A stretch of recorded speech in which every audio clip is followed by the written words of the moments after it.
नमस्कार विद्यार्थी मित्रांनो, रॉयल मराठीमध्ये आपल्या सर्वांचं स्वागत आहे.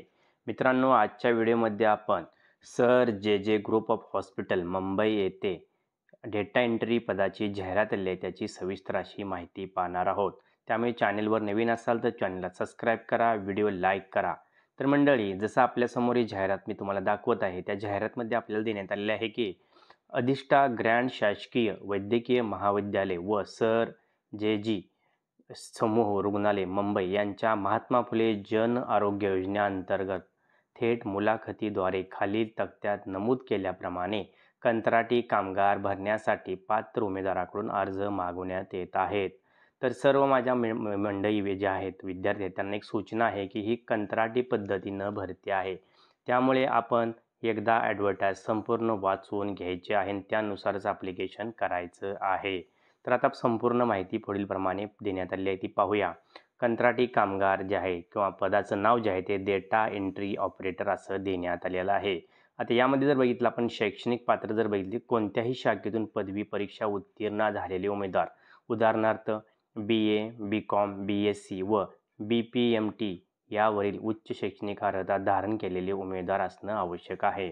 त्याचबरोबर MSCIT प्रमाणपत्र परीक्षा उत्तीर्ण झालं असणं आवश्यक आहे आणि मराठी टंकलेखनाचा वेग किमान 30 शब्द प्रति मिनिट किंवा इंग्रजी टंकलेखनाचा वेग 40 शब्द प्रति मिनिट या अर्हतेचे शासकीय वाणिज्य प्रमाणपत्राचे अथवा शासनाने या उद्देशासाठी समकक्ष म्हणून घोषित केले असे कोणत्याही संस्थेने दिलेले प्रमाणपत्र धारण करीत असलेला उमेदवार यासाठी पात्र असणार आहे याची आपण नोंद घ्यायची आहे. आता यामध्ये जर बघितलं एकूण पदसंख्या जी आहे 6 देण्यात आलेली आहेत आणि वयोमर्यादेत जर आपण इथं विचार केला तो आहे वय वर्ष 18 पर्यंत आपण ॲप्लिकेशन करू शकणार आहात. 30/9/2024 रोजी आपलं वय वर्ष 38पेक्षा कमी असणं आवश्यक आहे. आता यासाठी जर आपण बघितलं दरमहा निश्चित वेतन जे देण्यात आले आहे ते आहे 10,000 रुपये निश्चित वेतन इथं देण्यात येणार आहे याची आपण नोंद घ्यायची आहे. आता या ॲप्लिकेशन करत असताना सर्वसाधारण अटी काय देण्यात आल्या आहे? वरील नमुदाप्रमाणे कामगारांच्या संख्येत कमी जास्त बदल होऊ शकतो म्हणजे ऑपरेटर पदात संख्या कमी जास्त होऊ शकते. निव्वळ कंत्राटी स्वरूपाची असून ती राज्य शासनाकडील पदे नसल्याने कायम स्वरूपी समावेश होणार नाही याची सुद्धा आपण नोंद घ्यायची आहे. MSCIT परीक्षा उत्तीर्ण झालेले उमेदवार आवश्यक आहेत हे आपल्याला मान्य करायचं आहे. कामाचा अनुभव ग्राह्य धरला जाणार आहे. जाहिरातीत नमूद केलेल्या पदाच्या संख्येत बदल करणे, पद भरणे किंवा न भरणे प्रक्रिया रद्द करण्याचे अधिकार संस्थेला दिलेले आहेत.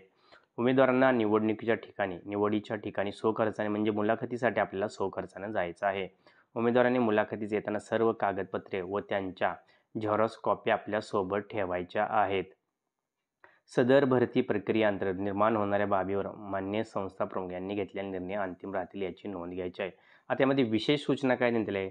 निवड झालेल्या उमेदवारांना निव्वळ तात्पुरत्या स्वरूपात नियुक्ती अथवा आदेश स्वीकारण्यापासून 120 दिवसाकरता नियुक्ती देण्यात येणार आहे. सदर नियुक्त्या काम समाधानकारक असल्यास 1 दिवसाचा खंड देऊन जास्तीत जास्त 364 दिवसासाठी आपल्याला इथं उमेदवाराला प्राधान्य देण्यात येणार आहे. म्हणजेच आपलं काम जर व्यवस्थित असेल तर यामध्ये आपल्या जी नियुक्ती आहे ती वाढवण्यात येणार आहे याची आपण नोंद घ्यायची आहे. आता उच्च शैक्षणिक अर्हता व अनुभव असलेल्या उमेदवारांना इथं प्राधान्य देण्यात येणार आहे याची आपण नोंद घ्यायची आहे. प्रशासकीय किंवा अन्य कारणास्तव निवड भरती प्रक्रिया कोणत्याही वेळेस किंवा कोणत्याही टप्प्यावर थांबवण्याचा अधिकार महाविद्यालयाला देण्यात आलेला आहे याची आपण नोंद घ्यायची आहे. आता ह्यामध्ये बघा कामगाराला 3 पाळ्यामध्ये ड्युटी राहणार आहे. यामध्ये आपल्याला 3 शिफ्टमध्ये काम करायचं आहे. कामाची वेळ जर बघितली आपण सकाळी 8 ते सायंकाळी 5 अशी असणार आहे. दुपारी 2 ते रात्री 10 असणार आहे आणि रात्री 10 ते सकाळी 8 अशी ही शिफ्टमध्ये आपल्याला काम असणार आहे याची आपण नोंद घ्यायची आहे. आता मुलाखतीत जर ठिकाण आपण बघितलं तर ते पुढीलप्रमाणे आहे. मुलाखतीचे ठिकाण महात्मा ज्योतिबा फुले जन आरोग्य योजना कार्यालय मुख्य इमारत तळमजला ग्रँड शासकीय वैद्यकीय महाविद्यालय व सर जे जी समूह रुग्णालय मुंबई 400008 अशी इथं माहिती देण्यात आलेली आहे. आणि जर खाली जर बघितलं तर ॲप्लिकेशन फॉर्मसुद्धा आपल्याला देण्यात आलेला आहे. तर आपण लिंकमध्ये जर हा फॉर्मसुद्धा डाउनलोड करू शकणार आहात. तर मंडळी ही आपल्यासाठी एक चांगली संधी म्हणू शकतो कारण या कंत्राटी पद्धतीवर जर असलं तरीसुद्धा आपल्यातून कामाचा अनुभव आपल्याला मिळणार आहे आणि ह्यामध्ये आपलं जे टायपिंग आहे किंवा आपल्याला कामाचा एक्सपिरियन्स सर्टिफिकेट घेतल्यामुळे याचा उपयोग आपण दुसरीसुद्धा करू शकणार आहात याची आपण नोंद घ्यायची आहे.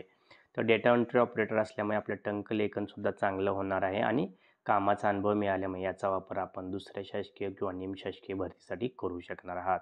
तर मंडळी, माहिती शेवटपर्यंत पाहिल्याबद्दल आपल्या सर्वांचे हार्दिक आभार. जय हिंद, जय महाराष्ट्र.